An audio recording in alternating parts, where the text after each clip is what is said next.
हाय लोगोफोर, नोंथांमोनखौ आरोबाव आंनि बे गुबुन मोनसे गोदान भिडिअ बरायहरनाय जाबाय दे। स' नोंथांमोननिसिम आसा खालामो भिडिअखौ जागायनायनिफ्राय जोबजासिम नायलांगोन होननानै। एक्चुअली नोंथांमोन बेबायदिनो बर'नि फैनो गोनां गोबां आबुं सावथुन आरो बर' एलबाम्सफोरनि बागै मिथिबाय थानो थाखाय नोंथांमोना गिबियावनो आंनि गोदान चेनेलखौ साबस्क्राइब खालामना खाथियावनो थानाय बेलनि आइकनखौबो अल प्रेस खालामना लाबानो जाबाय दे लोगोफोर, जाहाथे आंनि गोदान भिडिअनि नटिफिकेशनफोरा नोंथांमोननि सेराव थाबैनो सौहैयो दे लोगोफोर।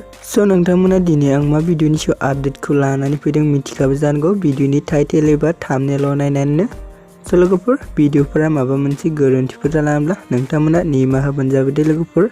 स' लोगोफोर, नोंथांमोननिसिम मोनसे गोजोनथाव खौरां दे।